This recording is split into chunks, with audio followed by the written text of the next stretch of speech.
Okay, so tapos na ngayon ang 2020 guys at talagang napakagulo ng taon na to. Hindi rin naiba guys sa aking paghahalaman, medyo up and down ako sa pag-aalaga sa aking garden itong taon dahil minsan may magagandang nangyayari, minsan may mga problema, gaya nung binagyo kami. At aaminin ko sa inyo guys na kahit iniisip ninyo na halos kabisado ko na yung paghahalaman, hindi talaga may mga halaman ako na namatay nitong nakaraang taon. Ayoko na sanang alalahanin sila lahat, no? Kaya ngayon pag-usapan natin yung mga halaman na nakasurvive sa taon ng 2020, mga aking top 10 plants para sa 2020 at sana maging guide ito sa susunod na mga taon para mapili natin yung mga halaman na talaga mga survivor. Maasahan nyo na itong mga halaman na ipapakita ko, merong mas malaking chance na makaka-survive sa garden ninyo. So ngayon guys, mag-upisa lang tayo sa mga halaman na hindi ko pa masyado na-feature dito sa channel, no? Ito yung ating Crassula muscosa at saka yung ating Crassula na Tetragona. So ito guys, kalahi ng jade plant na Crassula ovata kung kayo may jade plant. Pero yung style ng growth nila ay mas maliliit yung mga dahon nila sa kanilang katawan, gaya ng makikita nyo dyan sa video, no? At nagustuhan ko tong halaman na to guys kasi para siyang makikita sa underwater, parang mga seaweed ang itsura. Napakakit lang nila at napakagulo. Tingnan. So hindi ko lang kasi ito naayos pa yan. Itong Crassula muscosa ko guys, nakuha ko earlier this year nung pumunta kami dun sa Tugigaraw. So parang mas mura yung mga succulents na meron sila. Yun yung inisip ko noon. Itong halaman na to kasama isang batch ng mga halaman na yung iba hindi na masyado nakasurvive. May kasama yun na pink leaves at saka Harry Watson. So meron ako nabili ng Harry Watson, pink leaves, jelly bean. Dun sa batch na yon, sadly hindi na sila nakatagal. Pero itong Crassula muscosa guys, talaga nakasurvive siya. Nakailang palit din to ng potting mix para sa akin. Nakailang repot din, pinaghiwalay ko sila, pinagsama ko sila ulit. Pero ngayon, fighting pa rin, lumalaban pa rin. Ang gagawin nyo lang guys kapag meron kayong Crassula muscosa is siguraduhin nyo na ingatan nyo sila habang pinopropagate nyo sila para hindi sila matuyot. Kasi yun yung time na malamang silang matuyot, mamatay kapag maliit pa lang sila o kapag pumilas kayo ng isang stem sa kanila. Huwag nyo muna silang bigyan ng full sun at huwag nyo rin sila masyadong bababarin sa tubig.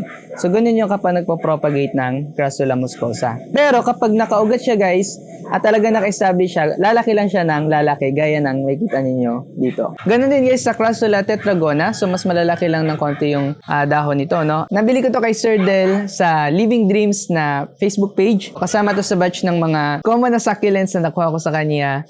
At ito isa sa mga halaman doon na talaga nakasurvive. May jade plant ako na na-receive sa kanya pero dahil nga medyo pamali-mali ako sa pag-aalaga, napatay ko yung jade plant na yon. Pero itong Crassula tetragona talaga nakasurvive. Pag-rooted siya guys, hindi siya masyadong sensitive sa overwatering kasi nakita ninyo pareho dito, no? Dahil malilit yung dahon nila, kahit medyo mas madalas silang madiligan, okay lang sa kanila kasi medyo kailangan nga nila ng madalas na dilig. Wala kasi silang masyadong storage water storage sa katawan nila. May chance na matuyot sila kapag matagal sila na hindi nadidiligan. So kung gusto nyo ng halaman na medyo madalas madiligan, ito yung piliin niyo ng mga Crassula. Pero hindi ko masasabi na pareha yun guys sa ibang Crassula kasi may ibang Crassula na matataba ang dahon.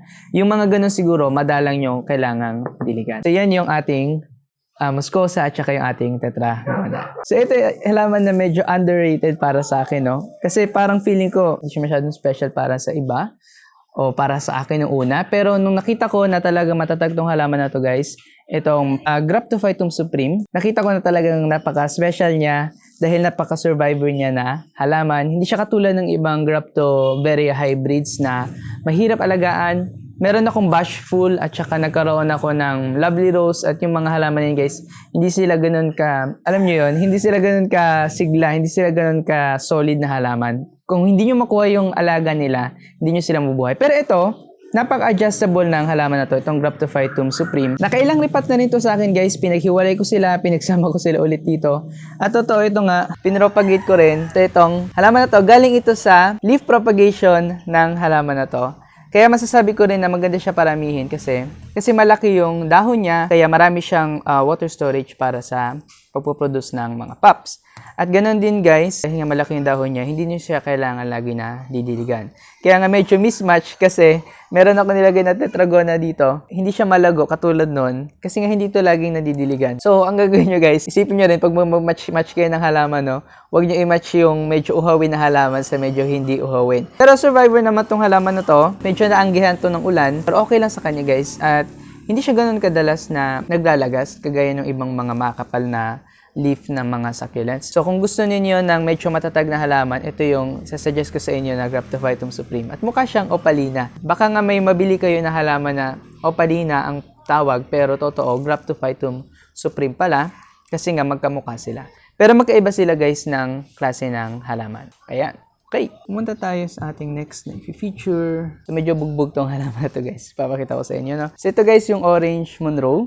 Isa itong Lawi Hybrid. Nabili ko itong halaman na to sa isang plant haul ko nung nakaraan kay Ma'am Jinky Kadiogan. Tama ba? At saka kay Ma'am Licodin Green. Nung first part ng taon na to guys, napaka in demand yung mga Lawi Hybrids, especially yung Orange Monroe. Medyo mabilis siyang maubos noon guys sa mga online selling kasi hindi pa siya ganoon karami. At parang bago pa lang talaga yung mga Lawi Hybrids dito sa atin sa Pilipinas. Kaya tuwang-tuwa ako sa halaman na to. Pero hindi kasi siya gano'n na nag-perform gaya ng inaasahan ko.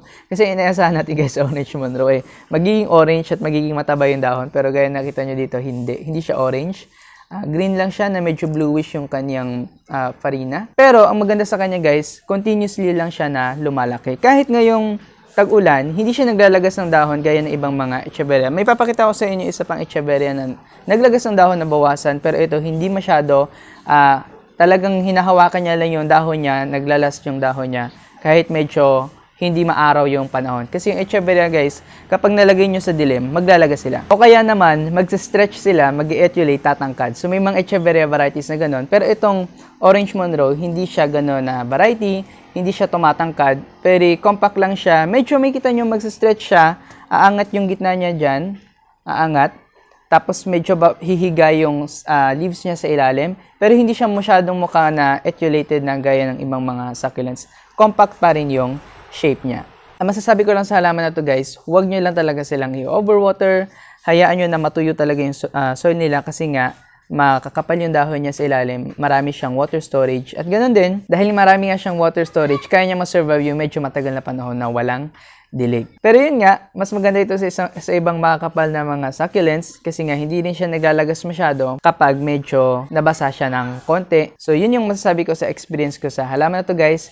Kung may experience kayo sa inyong Orange Monroe, i-comment nyo dyan sa baba kung talaga bang matatag tong halaman at para sa inyo din, para ma-recommend natin sa mga beginners. Okay, lumiliwanag dito sa amin guys. So ito yung Sedum Burrito. Isa ito sa mga halaman na na-receive ko sa aking trusted seller, Bahong CNS sa Facebook. I think nag-start ako dito ng pag-aalaga ng Sedum Burrito na ito lang tatlong stems lang dito. Tapos nadagdagan ako ng mga recent plant hauls ko. Nakabili ako ng mga additional na Sedum Burrito, kaya naisama ko sila dito sa pot na to, kaya naparami ko. At may isa pa akong pot na may Sedum Burrito din. At masasabi ko guys na napakadali lang talaga nito alagaan. Hindi siya masyadong naglalagas gaya ng Sedum Jelly Bean, pero ewan ko lang sa lahat, no? Pero para sa akin, nakalagay ito dati sa pangit na potting mix na matigas, pero hindi siya naglagas. Tapos nung nilipat ko siya sa bagong potting mix nung tag-ulan na, nag-start na siya na mag-produce ng maraming growth. So makita nyo dito, hanging plant na siya. Dati, nakausli lang yan na ganyan sa dulo ng pot na to. Pero ngayon, bumababa na siya. At kung mapapansin niyo dito guys sa baba, papakita ko sa inyo yung B-roll, no? Meron na siyang mga pops dito sa ilalim. Kaya dumadami na siya. Ibig sabihin, continuously lang siya nag-grow. Masabi ko guys na hindi siya masyadong sensitive na halaman kasi patuloy lang siya talaga na lumalaki. Pero pag summer, hindi siya ganun kabilis na lalaki kagaya ng ngayong winter. Ang nangyayari lang guys, bigyan nyo lang talaga sila ng maraming sunlight kasi kung hindi, magsa-stretch yung leaves niya. So ang ginawa ko dito, sinabit ko sa isang cart. May binili akong cart na parang dish rack. Tapos nandun sila sa terrace na natatamaan ng araw. Nung nakaraan, nung summer, nandun sila sa plant shop natin sa labas. Medyo nabubungan kasi ito kaya protected ito sa ulan kasi malapit siya sa bubong. Pero kahit full sun siya guys, hindi siya masyado nag-suffer. Hindi siya nasunog, hindi siya nagkaroon ng sunburn. Kapag uhaw siya, makikita mo lang na tuyot na yung mga dahon niya kasi nagre-wrinkles na sa ilalim. So dun mo malalaman na talagang kailangan na niya ng tubig. Pero pag diniligan nyo siya guys, kahit full sun siya, basta may enough siya na dilig, kaya makasurvive ng halaman ito. Pero pwede rin ito sa mga parts na mga area kung kailan 6 hours lang talaga yung sunlight na meron kayo. So, okay lang din sa halaman na to. Pero ngayon, dahil medyo maraming nahuhumaling sa halaman na to, no? Kung may nakita kayo naka-sale, baka mabili ka agad, baka may makamain ka agad sa online. Kaya kung meron kayong makita guys na malaking size ng Sedum Burrito, no? bilisan nyo na bilhin nyo na kagad bago makuha ng iba. So, yun yung sabi ko dito. Kasi kahit medyo common na siya, medyo in demand pa rin siya sa mga tao. Maraming gustong mag-alaga ng ganito. Okay guys, so ngayon dito tayo sa ikalimang halaman. Ito naman yung ating Kalanchoe laxiflora. Makikita nyo dito na talagang lawlaw na yung growth nito. Na-feature ko to sa aking Garden Origins at ito ay na-receive ko sa isa nga naming family friend. I think maliit lang to talaga nung unang dumating. Tapos, tinanim ko siya sa landscape. Nakasurvive sila doon. Tapos, kinuha ko doon sa landscape kasi dumami na sila. Tinanim ko dito. At nakasurvive siya dito. At ayun, ang dami niya nakagad ng mga baby sa ilalim. So, ang plano ko is, pupugutan ko siguro ito ulit.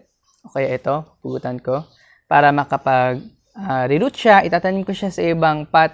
Tapos, magpuproduce siya ulit doon ng panibagong mga babies. So, ang gagawin nyo lang guys sa mga kalancho, no? Yung kalancho kasama dyan yung mga halaman na mother of thousands, mother of millions, na talagang lumalaki sila at mabilis silang dumami. So, ang isasuggest ko sa inyo guys, kung ayaw niyo ng sobrang laking halaman, kung hindi nyo naman sila tatanim sa landscape, gusto nyo lang sila na potted plants, no? Lagi nyo silang pupugutan para hindi lumaki yung stem nila sa ilalim. Kasi ang mangyayari kapag masyadong malaki yung stem nila, lalaki talaga sila ng malaki. At kung ayaw niyo ng malaking succulents guys, pugut-pugutan nyo na lang hanggang mag-produce siya ng mga pups sa ilalim. Tapos yung mga pups niya, pwede nyo rin na putulin, itanim sa panibagong potting mix para maliit lang sila tingnan. Nag-tendency din sa kanila guys, kapag masyado na talaga silang malaki, pag na-reach nila yung maximum size nila, no, magpuproduce sila ng flower na mataas, na galing sa gitna nung growth nila. Yun yung tinatawag na iba na death bloom. Tapos pag nag-flower na sila doon, mamamatay na yung mother plant nila. So kung hahayaan nyo silang lumaki, magbo-bloom sila at mamamatay sila. Kaya ang maganda nyo talagang gawin sa mga kalancho guys, lagi nyong pugut-pugutan kapag malalaki na sila. So ngayon guys, pumunta naman tayo sa mga halaman na medyo na-feature ko na before, Aloe brevifolia. So meron ako dalawa dito, yung baby na aloe natin, brevifolia, at meron ako yung medyo mas matured na aloe dito, na medyo overwatered. Okay, so kailangan ko talaga itong iripat. So bakit ko ma-recommend ang aloe guys para sa mga beginners? Kasi ang aloes, hindi sila naglalagas gaya ng ibang mga succulents ng sedum at saka ng mga echeveria. Talagang hinahawakan nila ng mahigpit yung mga leaves nila. Kung mawawalan man sila ng leaves, matutuyo yung leaves na yun kasi gagamitin nila energy para sa roots, pero hindi yun maglalagas ng buong buo. Ang mangyari din, dahil hindi nga sila naglalagas ng dahon, hindi nyo sila guys mapopropagate via leaf, mapopropagate nyo sila sa mga pups nila sa ilalim. Kaya kung makakuha kayo ng aloe na gaya nito na maliit, o kaya gaya nito, kasi maliit pa rin naman to, huwag nyo asahan na mapaparami nyo sila kaagad. Yun lang ang downside guys. Pero kung gusto nyo ng halaman na tatagal sa inyo, mag-start kayo sa mga aloes, gaya nito. At dahil nga napakaganda ng shape nila guys, na paglaki nila, maganda sila ipang-decorate sa loob ng bahay. Full stand to ng mga halaman, pero kahit nasa south-facing window, siguro masusurvive nyo itong mga halaman na to. Siguro mag-stretch sila ng konti, pero hindi naman sila hahaba ng sobra. Compact pa rin yung shape nila. Kahit medyo part-sun lang yung location na ibigay nyo sa kanila. Huwag nyo lang ding i-overwater to guys. Malalaman nyo na lagi nyo na-overwater yung inyong mga aloes kapag hindi sila lumalaki. So, hindi sila mapoproduce ng growth talaga. Hihinto sila sa paglaki kapag laging basa yung soil nila. Ganyan ito. Tapos minsan, kapag laging basa din yung soil nila, hindi sila mag-absorb ng tubig. So, hindi tataba yung dahon nila gaya ng in-expect ninyo na itsura ng aloes. Parang laging tuyot yung dahon nila. Kasi yung roots nila sa ilalim masyadong nasasakal ng tubig, basang soil, kaya hindi sila makaka-absorb ng maayos ng tubig. Hindi tataba yung dahon nila. So, kailangan nyo lang talaga na maging attentive sa ginagawa ng halaman ninyo, sa status ng halaman ninyo. Tapos, kapag hindi sila mukhang healthy, baka kailangan nyo silang iripat, baguhin niyo yung inyong watering habits sa kanila. Pero so far, itong mga halaman na ito, na-survive ko naman sa taon na 2020. I think nakuha ko din ito sa isang plant haul ko ng ibang mga succulents. Itong maliit na to. Tapos, saka ko binili itong mas malaki na Aloe brevifolia. Online ko din to nabili guys. So, kung kayo bibili ng mga halaman online, masasabi ko din, ang mga aloes, masusurvive nila yung medyo matagal na shipping kasi hindi sila naglalagas gaya ng ibang mga succulents. So, kung ayaw ninyo makareceive ng mga halaman na patay-patay na, at alam nyong malayo yung location nyo, mahirap kayo makareceive ng halaman, bumili na lang kayo ng mga aloes. Okay, so moving on na tayo. Ito yung, pang-ilan ko na to? Okay, so ito na yung pang-7 natin na halaman. Yes, at ito yung Graptopetalum na Mendozae. Meron akong Ellen at meron akong Mendozae. At pareho sila na very good ang paglaki para sa akin. Nabili ko to guys, kasabay na ibang batch ng mga small leaf na mga succulents. At yung ibang mga small leaf na succulents na nandun ay namatay. Meron ako doong clavatum na namatay kasi isa lang siya at hindi maayos yung pagkakatanim ko sa kanya. Ito, naripat ko rin. May mga nagtatanong sa akin guys sa mga video ko, bakit ako nagtatanim sa puro pamis? Meron ako mga video kasi na-release na yung mga halaman. Nakatanim sa puro pamis kasi nag-a-adjust ako ng mga potting medium sa aking mga halaman. At ito, sadly, isa sa mga halaman na nabiktima ko ng mga maling potting mix. Pero ang nangyari sa kanya, nakasurvive siya kahit nung nilipat ko na siya sa mas maayos na potting mix. At ngayon, talagang lumalaki na siya. Ngayon guys, nagiging napaka-common na rin ng Graptopetalum na ito, ng Mendozae. Siguro, I think, ngayong taon, coming 2021, magiging mas mura na tong mga halaman na to. Kaya, kung wala pa kayong space o naghahanda kayo ng space, maasahan niyo na mas bababa yung price ng mga halaman na to. Mas mabilis kayo makakabili. Kasi nga din, napaka-easy lang talaga nila alagaan. Dahil malilit din yung leaves nilang ganyan, okay lang sa kanila na medyo nadidiligan ng madalas. Hindi nila gusto yung medyo matagal na bago sila madiligan kasi nga maliliit lang yung water storage nila sa katawan. At mabilis silang mag-produce guys ng growth kahit yung mga maliliit na stems, maliliit na leaves pala no, na nahulog dito, nakikita ko nagpo-propagate siya ng kusa ng sarili niya. Well, usually nga, ang iniisip ko kapag maliliit yung dahon, ipopropagate, mahirap lumaki kasi nga maliit lang yung dahon, maliit lang yung water storage. Pero itong halaman na to guys, okay lang sa kanya kahit maliit lang yung dahon, magpo-propagate siya. Basta wag niyo lang siyang alisin dun malapit sa kanyang mother plant, no? Kasi yung ilalim ng mother plant niya, guys, nakabuo siya ng shaded area na tamang-tama lang yung shading para makapag-produce ng pops. Pag inalis niyo yung leaves na yun, guys, at wala kayong shade net sa inyong garden, matutuyo yun. Kasi wala silang protection kung nakabilad lang sila sa araw. So, ginagawa ko rin yun, guys, sa ibang mga succulents. Pero so far kasi yung mga matatabang mga leaves na mga propagation ko, dahil inaalis ko nga sila, no? Hindi sila nakasurvive ng ganon. Kasi wala pa tayong medyo protected na area. So, kapag uminit ng bigla sila natutuyo. Tapos, kapag nabasa sila ng ulan, nabubulok sila. So, yun yung nangyari sa aking ibang mga leaf propagation, no? Kaya, wala tayo makikitang masyadong leaf propagation nitong taon. Pero sana next year, kapag meron na tayong protected space, mas makakapagparami tayo ng mga succulents. So ngayon guys, pumunta tayo sa ating ikawalong halaman. Ito yung ating Haworthia na Cymbiformis. So makikita nyo dito na nagpa-flower siya. Ayan. So ito yung flower niya. Ganyan yung itsura. So ito yung isa. Natuyot na yung iba. Pero ito may isa na nakabuka dito. So hindi ko alam na flowering season nila ngayon. Pero ngayon tag-ulan guys, nakita ko tong halaman na to na continuously lang siya na lumalaki. Ngayon nga medyo parang tuyot siya. So kailangan nila ng laging pagdidilig, yung mga Haworthia kapag growing season nila. Hindi ko to ina-expect sa mga halaman na to. Akala ko talaga sensitive sila sa overwatering. Pero yun pala, kapag mali kayo ng potting mix sa kanila guys at nagdiligan nyo sila, masyadong naging wet yung roots nila ng sobrang tagal. Ang mangyayari, mabubulok tong halaman na to at mamamatay. So sa potting mix lang talaga nagkakatalo tong halaman na to. Kapag tama kayo na potting mix, gaya na ginawa ko dito na buhangin o kaya pamis at saka purong akadama na wala ng organic material, okay na okay lang sa kanila. Patuloy silang mag-grow guys. At totoo nga, kailangan nila na lagi nyo silang didiligan. So pagdating sa sun exposure, itong mga Haworthia guys, pwede natin silang ilagay sa 6 hanggang 6 hours na full sun.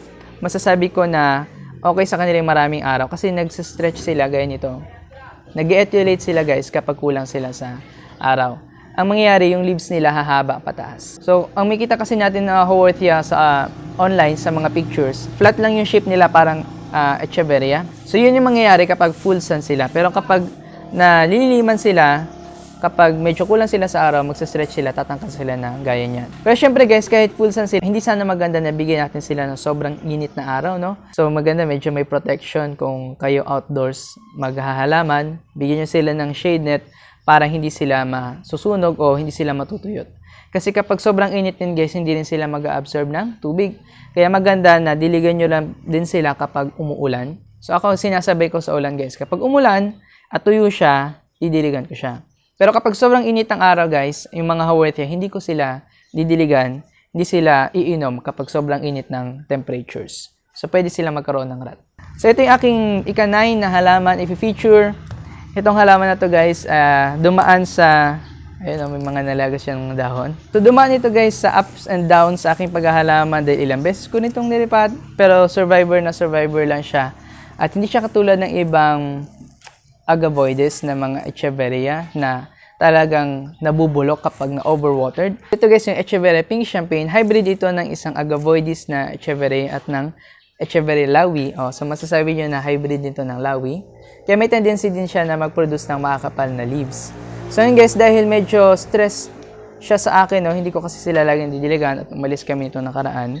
Nag-produce siya ng sobrang tabang dahon, kaya nakikita nyo dyan. So ipapakita ko sa inyo yung B-roll. Pero tumaba yung dahon niya dahil na-stress siya. Pero kapag tama-tama lang yung tubig na nare-receive niya, hindi tataba yung dahon niya ng ganito kataba. Nagkaroon nga ng time na parang ang dahon nito ay parang malalapad na maninipis. Pero ngayon, dahil medyo stress siya, parang ang itsura ng dahon niya maliliit na matataba. So nagbabago-bago talaga siya ng shape, depende sa kalagayan, no? Pero all around guys, all year long, masasabi ko na napaka-survivor lang ng halaman na to. Hindi siya katulad ng ibang mga echeveria na talagang maglalagas at mamamatay kapag napabayaan ninyo or masusunog kapag nasobrahan sa araw. Kung kayo naghahanap ng medyo mamahalin na mga varieties ng echeveria na gusto niyo na mabuhay ng matagal-tagal, hanapin nyo guys yung mga champagne varieties ng echeveria. At may mga hybrid dito na kamuka, gaya nung ating Baekya o White Knight na echeveria. So medyo kalahi nito yon.